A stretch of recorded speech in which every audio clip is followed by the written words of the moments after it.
I bid you welcome. I welcome you to my house. Welcome to my house. Welcome to my home. Hello horror hounds, welcome to my horror house. Our sojourn through the vampire movies of Hammer Studios has led us to a strange little byway off the main Dracula Avenue, based not on Stoker's creations, but a small novella 25 years earlier than Dracula, J. Sheridan Le Fanu's Carmilla, and the Karnstein trilogy, or if you're Peter Cushing, the Karnstein trilogy, kicking off with The Vampire Lovers. In many ways, towards the close of the 60s and the start of the 70s, this is the film that Hammer had been building up to. There were some incongruous inserts of bare bosoms in Taste the Blood of Dracula, a bit of gratuitous nudity right at the start of Scars of Dracula with the naked Burgermeister's daughter and only a bedsheet covering her frontal modesty. Here, nudity is pushed further and harder than ever before. Before the film went into production, a script had to be submitted to the censors of the time, well, I'm sure they didn't like to be called censors, who warned that a previous movie had quite a significant number of minutes trimmed to remove the lesbian content. Now, Hammer pointed out that the lesbian subtext of their script was present in the original work by Le Fanu. So the censors capitulated, and the element of lesbianism was allowed to remain, and I'm sure Hammer couldn't believe their luck. Surely they must have been rubbing their hands in glee. The film can be roughly broken into 3 sections of differing length, each relating, I guess, to a father of one of the victims of the Karnstein vampires. And so the unhelpful tension is set right from the start between the interesting, taboo-bothering tale of women and vampire women, and the perfunctory, plodding story of men galloping around the woods, bumping into one another, and slowly piecing together what's going on before turning up at the end with their stakes and swords. The first section is merely a prologue, and it concerns Baron Hartog hanging out at Castle Karnstein to wreak his revenge on the Karnstein vampires for the off-screen death of his daughter. It's a short little setup for the rest of the film to come, and Hartog as a character doesn't circle background till many years within the story and many minutes within the movie later to pop up right at the end to tie a nice little bow around it. It was the Karnstein vampires all along. Let's stake him in the heart. The prologue is a wonderfully creepy little setup though. Hartog's waiting at night at Castle Karnstein, looking out over the ancient family graveyard when he sees one of them rising from their grave, covered in their grave shrouds, the sort of mouldering garments of the grave. In amongst all the fog, this strange shrouded figure moving strangely because the camera's being overcranked is a wonderfully gothic M.R. Jamesy sort of uncanny figure of horror. Once the vampire's out of the grave and is out feeding, they leave the shroud behind, and Hartog knows that if you steal the shrouds, you can have some power over the creature. I mean, it's wonderfully evocative. It's reminiscent of ancient folk tales about shape changers leaving their skin behind under the, you know, the blood moon or the full moon, and if you can find their skin, you can stop them transforming back and the like. It's a kind of way of fighting vampires that's never used again, certainly never used again even in this film. But for this short little prologue opening of the movie, it's really creepy, it's really gothic, it's something new that at the same time feels legitimately old and folklorish, and I really dig it. And that whole tiny little sequence leads up to a fantastic beheading. The sexy female vampire gets her head lopped off, and then we're away, we're into The Vampire Lovers, and the second section of the movie, which is family number 2. Many years later, and we're at a ball being hosted by the underused, let's be fair, Peter Cushing, underused in this movie as General Spielsdorf. Countess Karnstein arrives with her beguiling daughter, soon followed by a mysterious man in black who has some sort of sway over her. If you're expecting some kind of revelation as to what their relationship is, who he is even, and why he's even in the movie, don't hold your breath. You'll go blue and pass out before the movie ever deigns to answer any of these questions. However, after a little bit of theatre between the Countess and the man in black, she must leave urgently, and the General is happy to take her daughter Carmilla into the bosom of his family. I'm going to call her Carmilla throughout this entire video because she goes by the name of Mircalla Marcilla until it's revealed that she's actually Carmilla, and it's all a lot of nonsense. I'm going to call her Carmilla just for the sake of my fading, aged memory. So the General takes Carmilla into the bosom of his family, quite literally, and the cuckoo is successfully placed in the nest alongside Laura, the General's daughter,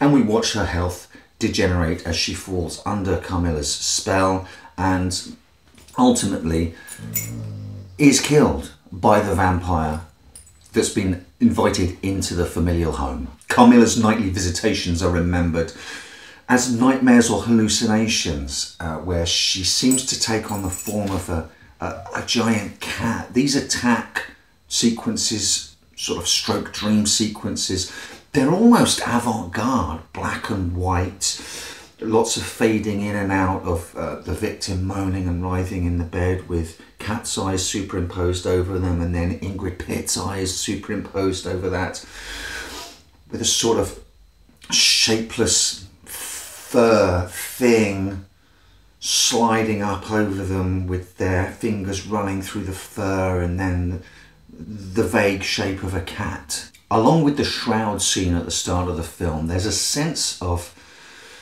stretching for a form of artistry that other sections of the film all but abandon in favour of the camera adolescently staring at the cleavage of the female actress. Seriously, the film is obsessed with the cleavage of Ingrid Pitt and Madeline Smith. And again, there's your tension. Do we want to make a literary adaptation of a piece of literature, or do we want to get as many boobs on display as possible, boobs and blood, to get bums on seats? Hammer seems to want to have its cake and eats it, and maybe commits to the lowest common denominator with brief attempts to strive for the mountain peak, sometimes getting there and then just descending right back into the mire of exploitation, boobs and blood, which in itself is not something that I'm condemning. I'm a fan of boobs and blood. This film, though, is strangely schizophrenic in its, well, do we want to be a decent literary adaptation, or do we just want to get Ingrid Pitt naked? Well, why not try both? About 30 minutes into the film, we move to the third family, and the cycle starts all over again. So we have a new father, and we have a new innocent, wide-eyed daughter, Emma Morton, played by Madeline Smith. A relative newcomer to the acting biz. She had a very, very brief scene as one of the brothel prostitutes in Taste the Blood of Dracula. And her sort of, her innocence and inexperience, I actually think do marry well with this character of Emma. I mean, sometimes she is a little bit too, I mean, is this girl for real? How innocent can you be? There's a lot of eye rolling and, oh, this is all wonderful, but that kind of is Emma's character. So the other end of the spectrum to Carmilla, that she does seem to be a kind of creature that would truly beguile this centuries-old predator. Countess Karnstein again relies upon the kindness of strangers to place her daughter, or supposed daughter, she introduces her as her daughter. We never really understand what the relationship is between the Countess and Carmilla, let alone the man in black.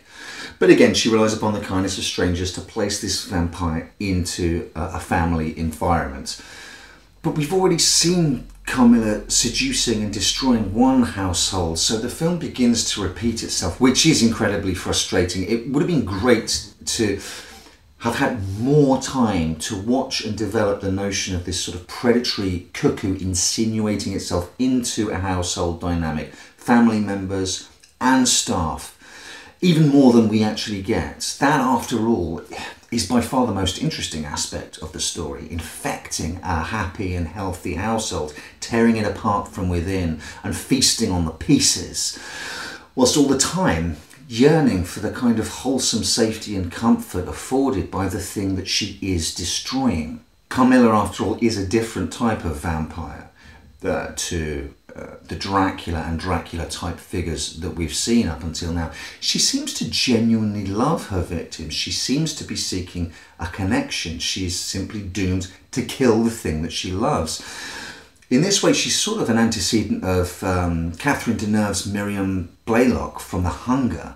Carmilla then, Ingrid Pitt. Vampires have never been more abashedly sexy than Ingrid Pitt. Make no mistake, Pitt is simply magnificent in this role. She's alluring and full of sex appeal, yes, but she puts on a marvellous performance as the sapphic vampire falling in love with the young victim, at times cold and predatory, others warm and very human, sometimes seeming to revel in her apex predator state, other times seeming to be trapped and cursed by it. Her screen presence is remarkable and she steals every scene she's in, even when she's not doing much. When the rest of the household are talking about the sickening Emma, if ever Carmilla's in the room or comes into the room, she snags your eye and all eyes turn to her. Madeline Smith is appealing as the object of Carmilla's desire, or at least one of them, because we have a strange love triangle going on in the movie, because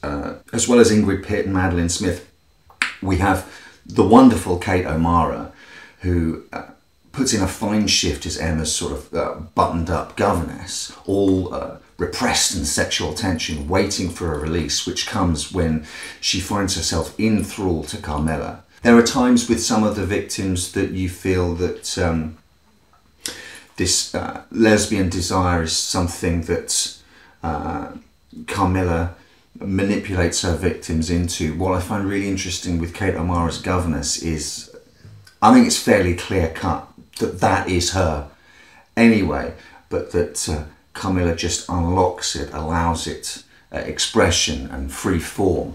We've seen being enthralled to a vampire played out a lot like a drug addiction as well. I'm specifically thinking of Dracula Has Risen from the Grave, and although Carmilla and Kate O'Mara's character don't have much time together and much of what they do have is behind closed doors, there's a fantastic scene where Carmilla is leaving and leaving with Emma and leaving the governess, and there's a panic and desperation in Kate O'Mara's performance when she realises that she is being abandoned, and it's one of the best scenes in the film. I'd strongly urge fans of vampire fiction, if you haven't already, to read Sheridan Le Fanu's Carmilla. It's a short read, like I mentioned earlier. It precedes Dracula by about 25 years.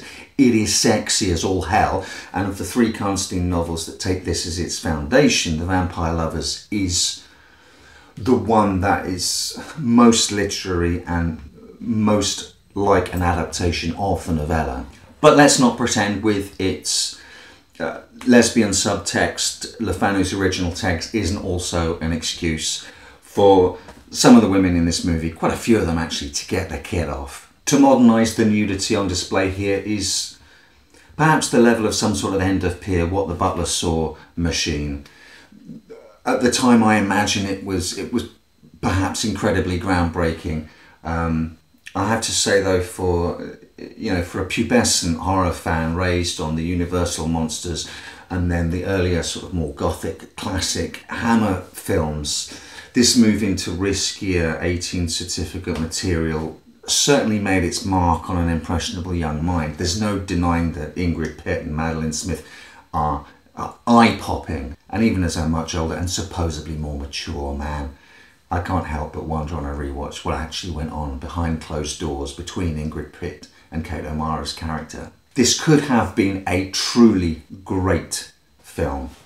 The different energy with female leads and a different kind of vampire and a different source material create something intriguing in a film that sometimes reaches for greatness but all too often falls back on cheap thrills.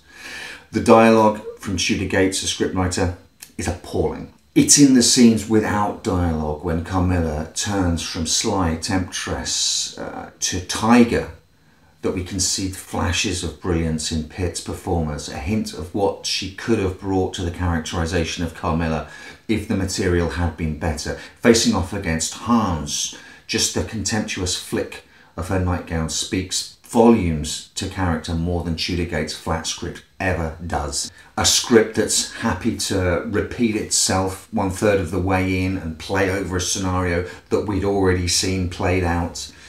And a character in The Man in Black who is just head-scratching. Who is he? What does he want? What, to be honest, what gives? Some people will be frustrated by the sidelining of Peter Cushing in a Hammer movie. Cushing's involvement and marquee value were reportedly demanded by American International Pictures, the American distributor who co-produced the film. So whilst it's great to see him in the movie and it's great to see him do some staking, and if you look at my trailer reaction for the trailer, they're certainly telling people, yeah, Peter Cushing is in this, and yes, he definitely does stake vampires in this. Both of those things are true, but he's not in it very much, and he stakes a vampire right at the very end when all the men get together and decide they're going to sort everything out. And on the subject of staking, we're back to the good old tried and tested methods of killing a vampire. A stake through the heart and then chop its head off. I do like the simple economy of that. It does hark back to the feeling of folklorish tradition that I picked up on at the start of the film. None of this fancy silver bullets or running water or blip blip blip blip blip. Stake it, behead it, done. This film has a gruesome little detail to the stakings that I really do appreciate, rather than just a nice pre-prepared steak and a mallet straight in between the second and third ribs. It's a sort of gnarly piece of wood, a branch that's sort of angled up and under the rib cage to get at the heart. A nice sort of like physiological bit of detail that just adds a little extra squick to proceedings. So in trying to review the film, it would have been remiss of me to ignore some of the obvious flaws that the movie has. But as you and I as horror fans will know, perhaps more than fans of other genres, there is a fundamental difference between a good film and an enjoyable one. And I've always enjoyed The Vampire Lovers, and on this latest rewatch, I've seen absolutely nothing to change my mind about that.